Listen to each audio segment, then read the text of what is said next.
ഫ്ലാറ്റിൽ വെറുതെ ചോറി പിടിച്ചിരിക്കുമ്പോൾ തോന്നി പിന്നെ ടവർ ബ്രിഡ്ജ് ഒന്ന് കാണാൻ വന്നാലും നേരെ അണ്ടർഗ്രൗണ്ട് ട്രെയിൻ പിടിച്ചു നേരെ ടവർ ബ്രിഡ്ജിൻ്റെ മേലെ എത്തിയിരിക്കുകയാണ്. ഇവിടെ വെറുതെ ചുമ്മാ ഒന്ന് ഇങ്ങനെ കറങ്ങി നടന്നു.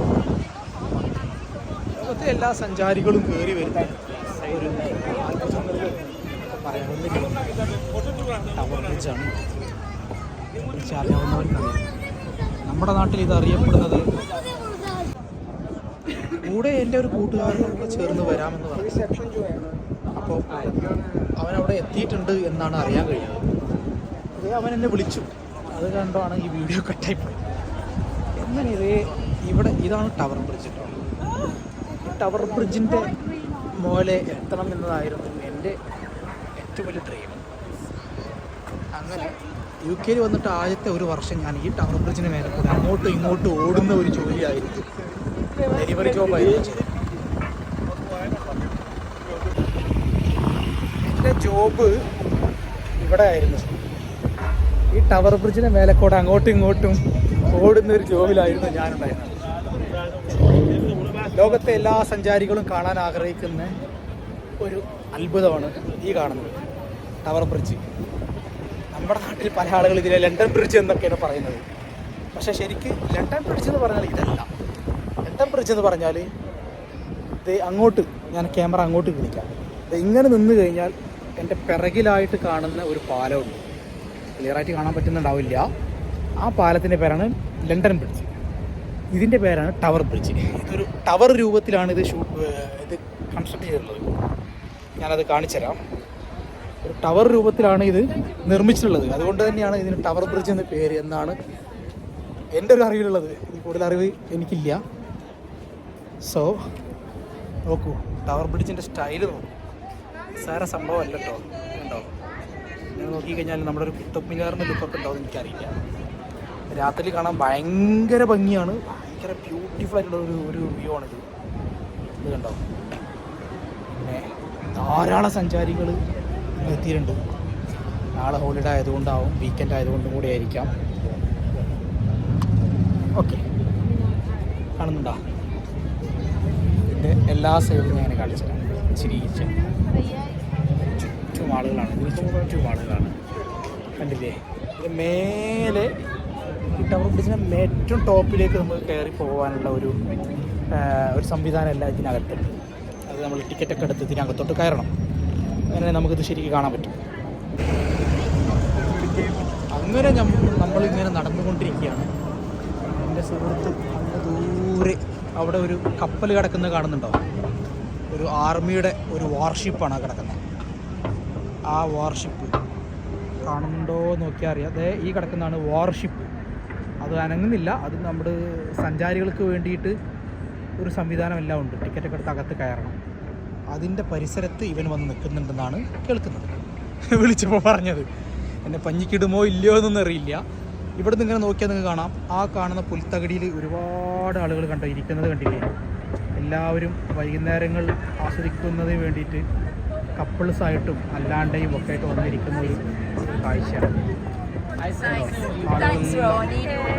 മേലെ കൂടെ നടന്നു പോവുക. ഇതിനിടയ്ക്ക് സൈറ്റ് സീയിങ് ബസ്സായിട്ടുള്ള ബസ്സാണ് ഈ പോകുന്നത്. അപ്പോൾ നമുക്ക് വീണ്ടും നടന്നുകൊണ്ടേയിരിക്കാം. ഇനി ബാക്കി കാഴ്ചകൾ അവിടെ പോയിട്ട് നമുക്ക് കാണാം. ഈ ടവർ ബ്രിഡ്ജിനെ കുറിച്ചിട്ട് ഒരുപാട് പറയാനുണ്ട്. ആദ്യം ജോലി ചെയ്തപ്പോൾ ഈ ടവർ ബ്രിഡ്ജിൻ്റെ മേലെയാണ് ഞാൻ സത്യം പറഞ്ഞാൽ കുടുങ്ങിപ്പോയത്.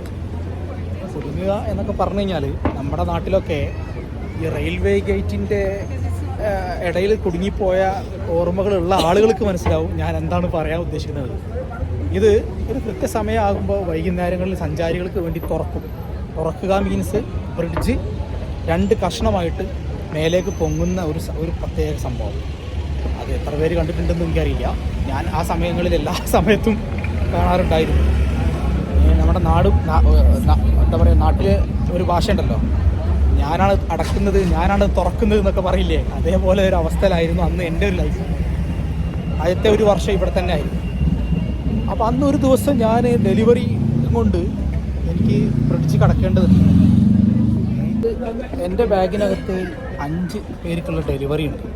സാധാരണ 1-2 ഒക്കെ എടുക്കുന്നതിന് പകരം ഞാൻ 4-5 ഒക്കെ എടുത്ത് ബാഗിലിട്ടിട്ട് അങ്ങ് ഓടുകയാണ്. നമ്മുടെ നാട്ടിലുള്ളത് പോലെ തന്നെ ഇവിടെ ഈ നോർമൽ റെയിൽവേ ഗേറ്റ് അടക്കുന്ന സമയത്ത് ഒരു പ്രത്യേക സൈറൺ അടിക്കും. ആ സൈറൺ അടിക്കുമ്പോൾ ഞാൻ എന്ത് ചെയ്തു, ആദ്യത്തെ ഗേറ്റ് അടക്കാൻ പോവുകയാണ്.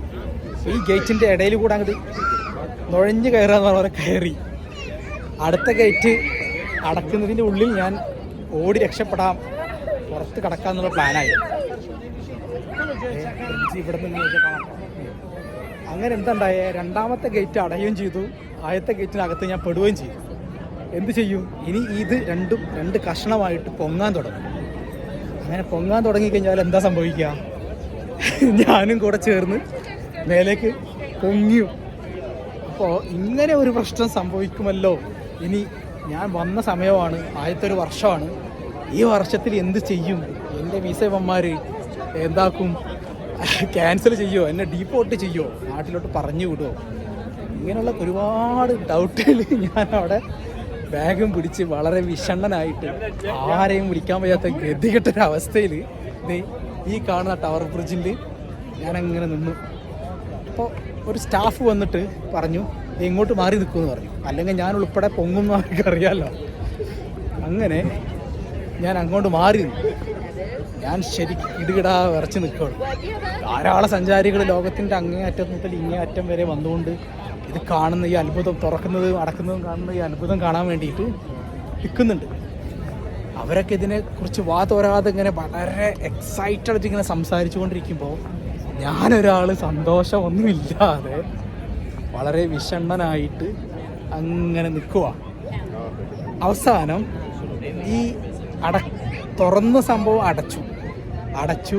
ഇനി എല്ലാവരും വാഹനമൊക്കെ തുറക്കാൻ പോവാൻ തുടങ്ങി. അതിന് മേലെ കൂടെ ഞാൻ ചുറ്റും നോക്കി, ആരുമില്ല. ഞാൻ വിചാരിച്ചു ഇപ്പോൾ വരും മിക്കവാറും എന്നെ പിടിക്കും. ചുറ്റും നോക്കി മെല്ലെ വണ്ടി എടുത്തിട്ട് നൈസായിട്ട് ഇറങ്ങി. ഞാൻ ഒറ്റ മുങ്ങിൽ മുങ്ങി. ജീവിതത്തിൽ മറക്കാൻ പറ്റാത്തൊരു അനുഭവമാണിത്. എൻ്റെ പിറകിൽ കാണുന്ന ആ ടവർ ബ്രിഡ്ജും ഞാനും തമ്മിലുള്ള ഒരു വല്ലാത്ത സ്റ്റോറിയാണ് കേട്ടോ. നിസാരമല്ല. ഇനി നമുക്ക് ഇങ്ങനെ കുറച്ച് പുറത്തെ കാഴ്ചകൾ കണ്ടു. ആളുകൾ ഇങ്ങനെ ചന്നം ഭിന്നം തുരുതുര നടന്നു വന്നുകൊണ്ടേയിരിക്കും. ടവർ ബ്രിഡ്ജിൻ്റെ പരിസരത്ത് എന്നും വൈകുന്നേരങ്ങളിൽ, പ്രത്യേകിച്ച് വീക്കെൻഡുകളിലൊക്കെ നിറയെ ജനങ്ങളാണ്. അവിടെ കുറേ കലാകാരന്മാർ എന്തൊക്കെയോ പരിപാടികളൊക്കെ ചെയ്യും. എന്താ സംഭവം നമുക്ക് പോയി നോക്കാം. കലാകാരന്മാരല്ലേ ഇവിടെ ടവർ ബ്രിഡ്ജ് ആ കാണുന്നത്. ഇങ്ങനെ നമ്മൾ ഇവിടെ ഇവരുടെ ഫോട്ടോഷൂട്ടാണെന്ന് തോന്നുന്നു. സംഗതി കളറായി സാര സംഭവമല്ല.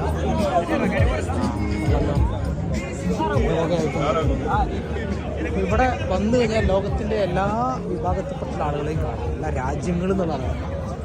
അതാണ് ലണ്ടൻ്റെ പ്രത്യേകത.